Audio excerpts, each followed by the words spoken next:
I've missed you today in 1,000 ways and ways to show it on no one. I'll make you rhyme and I'll put it to time after hours are wasted on fun. My thoughts, my own worst enemy.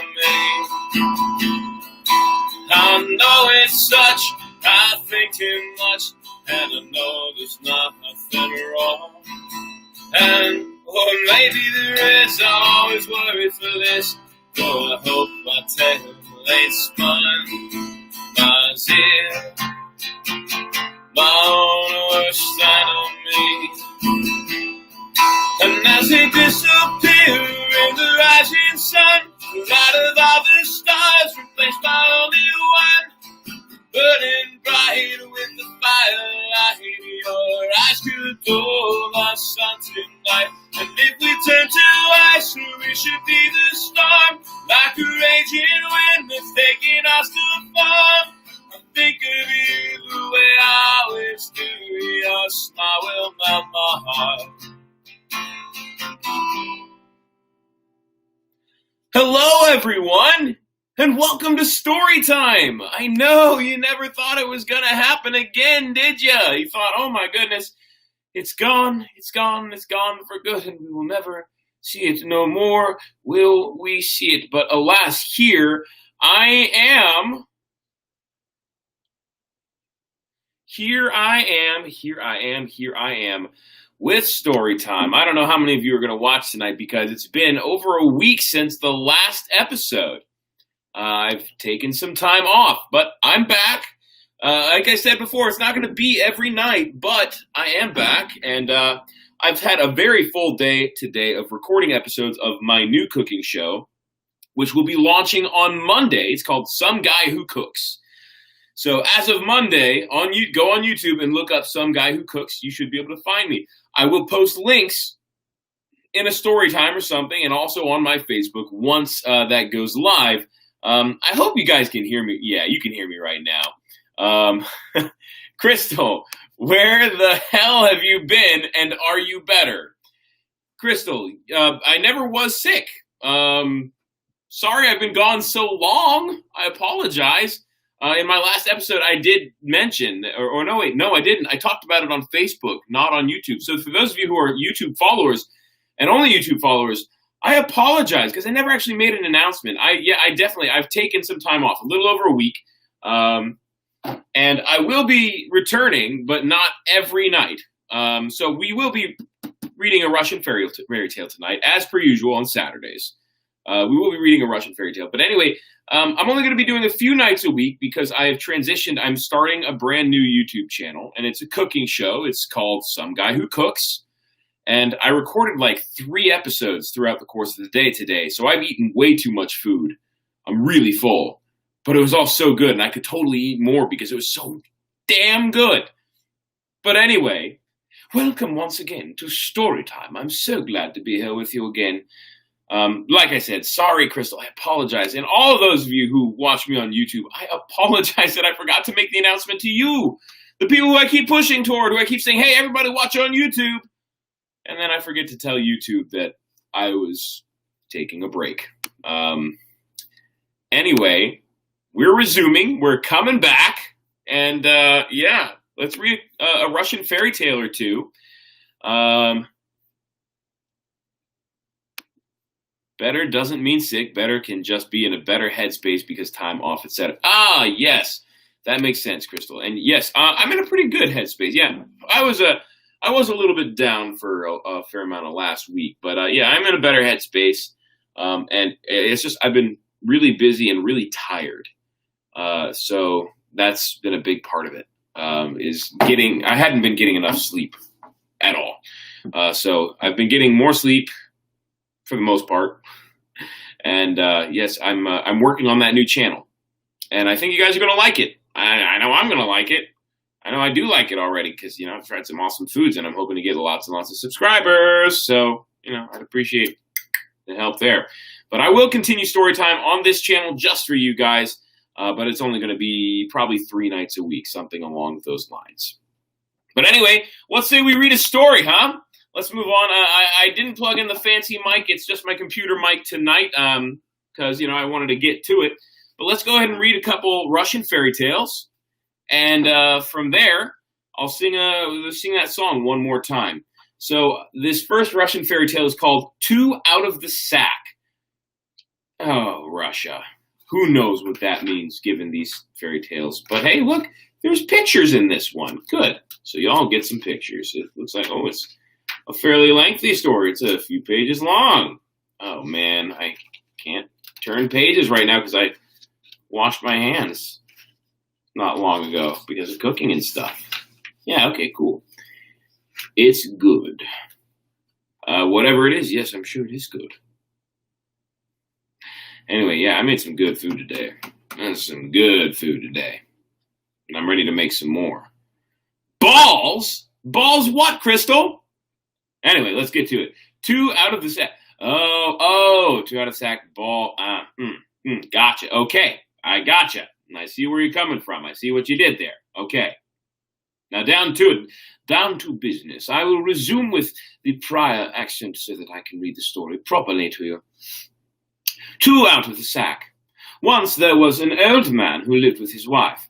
The wife constantly abused her husband. Oh, my!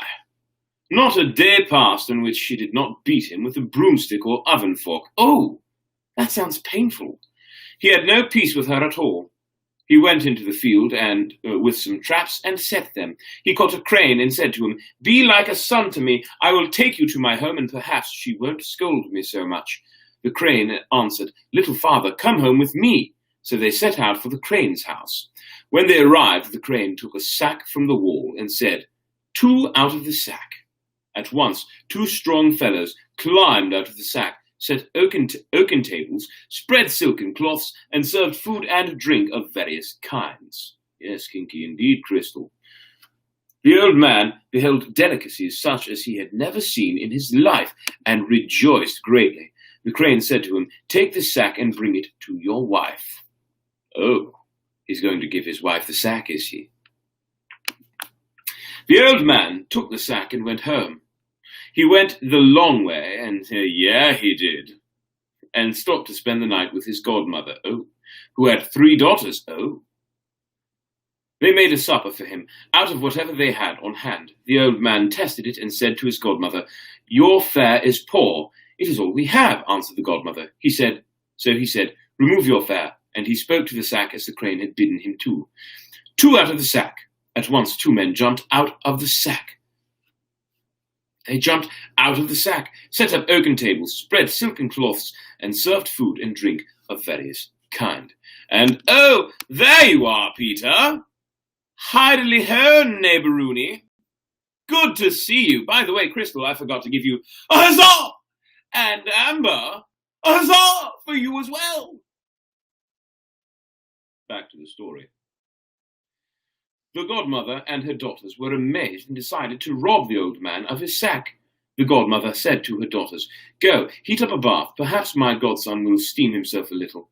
As soon as he went to the bath, the godmother commanded her daughters to sew up a sack exactly like the old man's. They sewed it, put it in the place of the old man's, and took his own for themselves. Yea, and he cometh to read to us the stories once more. Yes, I do indeed, and I think I'll be here tomorrow night as well. The old man came out of the bath, took the new sack, and cheerfully went home to his wife. Excuse me. Choked on a mustard seed. While still in the yard, he called in a loud voice, old woman, come to meet me and my son the crane." The old woman cast a quick glance at him and muttered between her teeth, "Just wait, old dog, till I get after you with this oven fork." But the old man kept repeating, "Old woman, come to meet me with my son the crane." He entered the hut, hung the sack on a hook, and cried, "Two out of the sack." No one came out. He cried again, "Two out of the sack." Again, no one came out. The old woman thought he was raving, seized a wet broom, and began to belabor him. "You poor sap." The old man became frightened, wept, and went back into the field. Out of nowhere the crane appeared, saw his misfortune, and said, "Come, little father, come again to my house." So they went. Another sack, just like the first one, hung on the wall. 2 out of the sack, said the crane. 2 men climbed out of the sack and served a magnificent dinner, just as the other men had done. Take this sack, the crane said to the old man. He took it and went home. He walked and walked along the road, got hungry, and, as the crane had told him to, said, 2 out of the sack.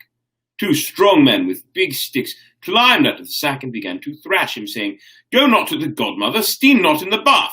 They thrashed and thrashed him until he managed to say, 2 into the sack.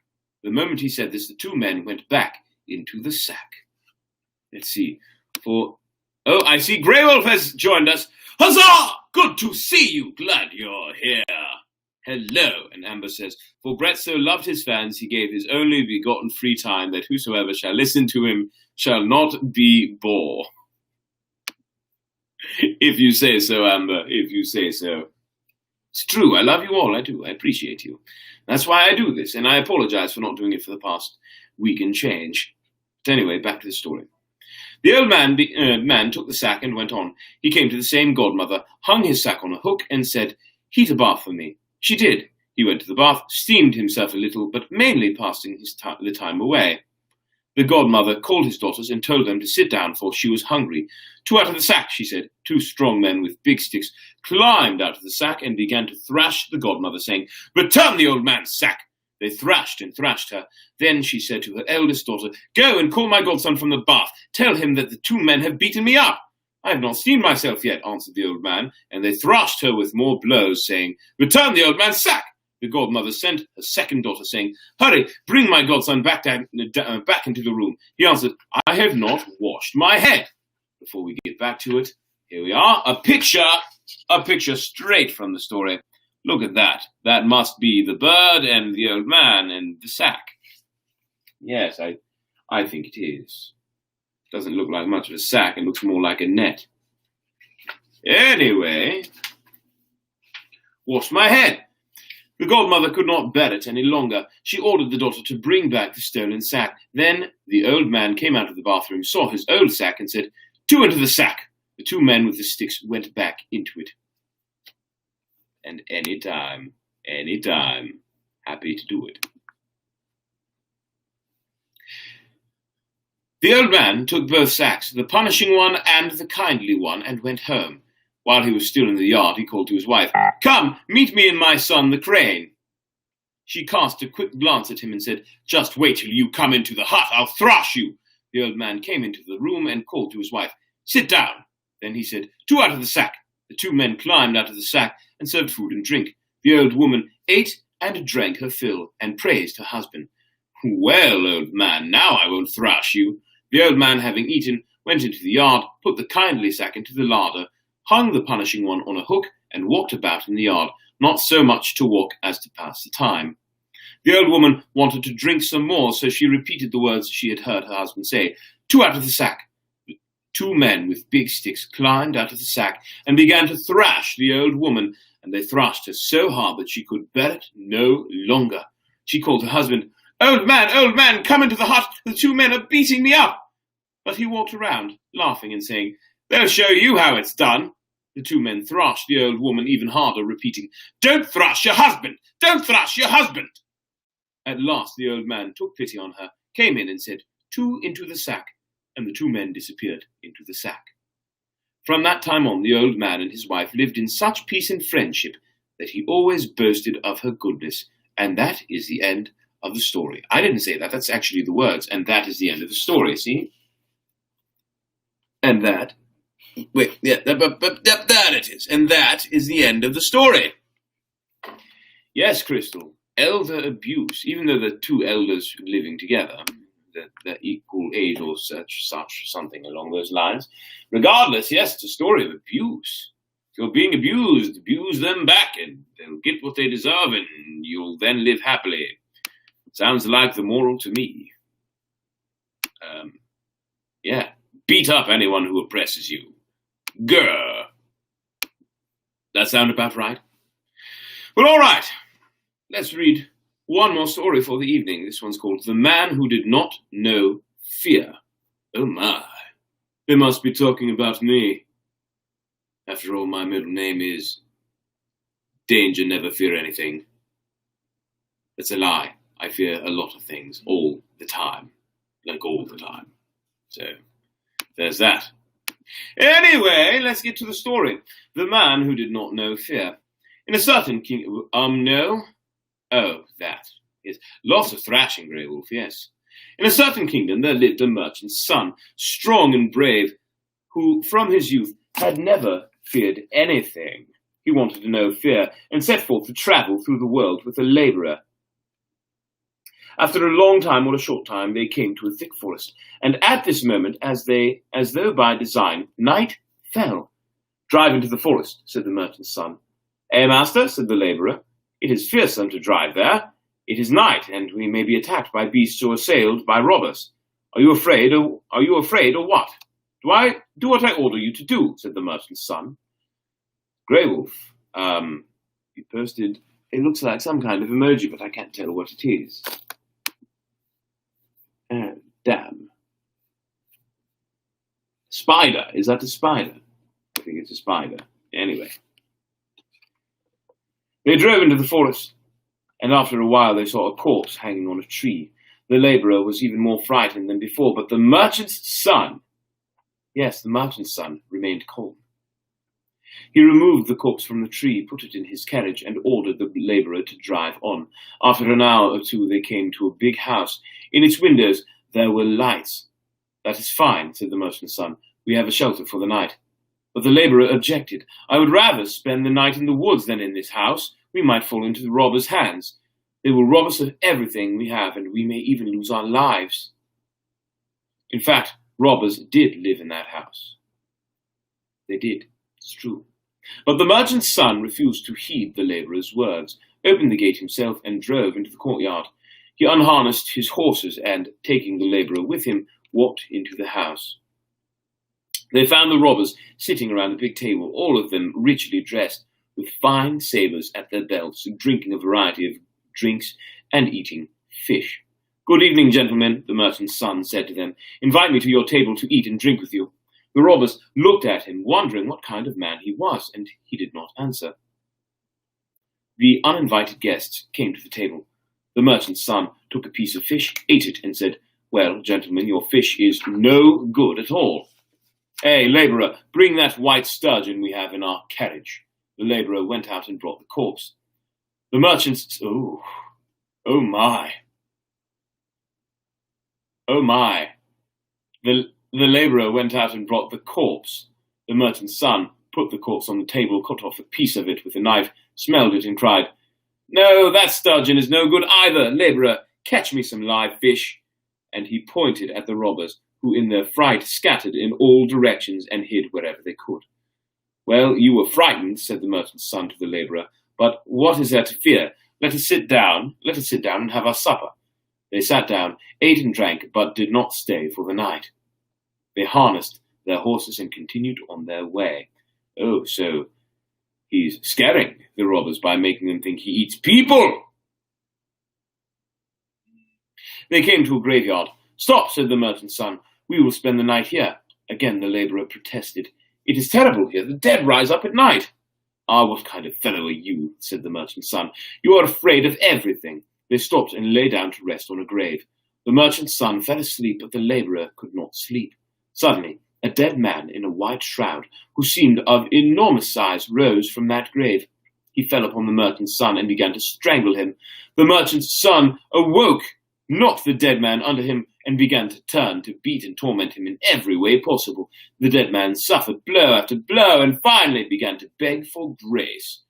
"I might let you go," said the merchant's son, "if you promise to bring me within the hour the daughter of such and such a king who lives beyond the thrice-ninth land." "I will bring her, only let me go," said the dead man. I didn't know dead man was scared. Or could talk, for that matter. All right. The merchant's son let him go, and an hour later a sleeping princess appeared near his carriage, on the same bed in which she ordinarily rested in her royal palace. The merchant's son did not rouse the princess, but waited till she woke by herself, and upon his return home he made her his lawful wife. The merchant's son travelled a great deal in various lands, but never experienced fear. He came home, and this is what happened to him one day.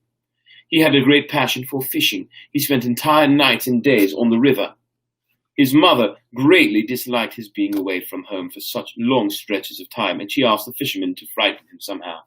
The fisherman caught perches and, seizing an opportunity when the merchant's son dozed off in his boat, quietly sailed toward him and put a few perches in his bosom. The perches began to wriggle. The merchant's son awoke, was frightened, and fell into the water, but managed to save himself. Then, for the first time, he learned what it means to be afraid. Don't know the moral to that story. That was strange. Anyway, there is a picture, so there's the picture. And for the night, we will call it a night on reading. I'm going to put that away now. We will resume with a few tomorrow. Yes, I will be here tomorrow. I'm not sure what time. It might be very late. It's possible, but I'll read some stories for you tomorrow as well. I will be here. And while I've got all your attention, and it's not, the start of the show, I will sing that song I started off with one more time for all of you.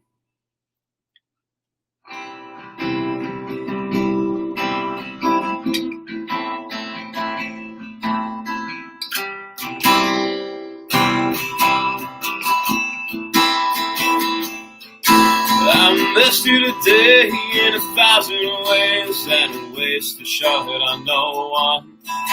I'll make you a rhyme, and I'll put it to time after hours of wasted on fun. My thoughts, my own worst enemy. I know it's such, I think too much, and I know there's nothing wrong.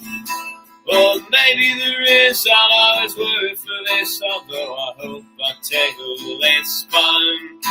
My zeal, my own worst enemy. And as they disappear in the rising sun, the light of other stars replaced my only one. Burning bright with the firelight, your eyes could blow the sun tonight. And if we turn to ice, we should be the storm. Like a raging wind that's taking us too far. I think of you the way I always do. Your smile will melt my heart.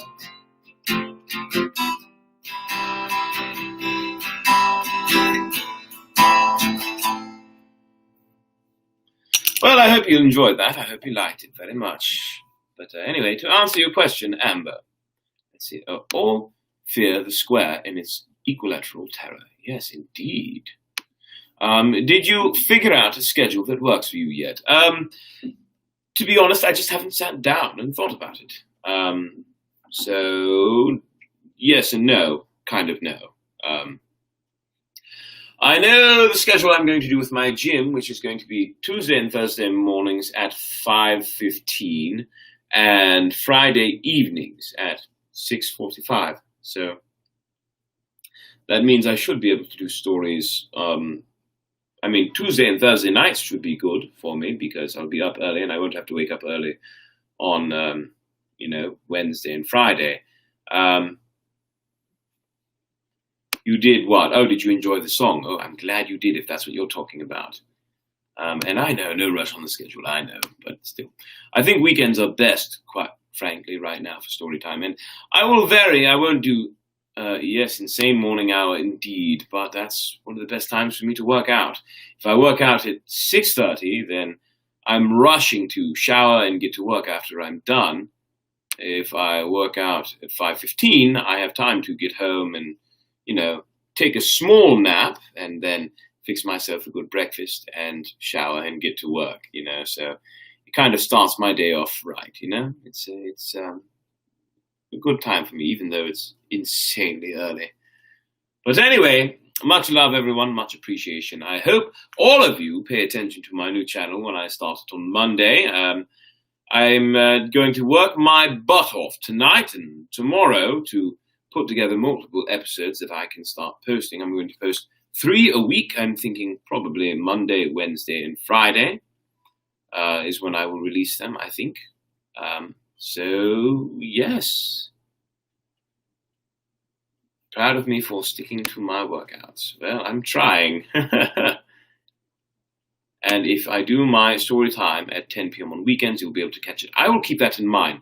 10 p.m. on weekends shouldn't be too much trouble. So I will remember that, and I'll try my best to do that. And for my workouts, yeah, I'm doing my best. I do them when I can. Trying to stay with the 3-a-week thing, so there's that. Lord knows I need it, especially with all the food I ate today. Anyway, everyone, I hope you all have a wonderful evening, and I should see you tomorrow. So take it easy, and I'll see you around. Finish.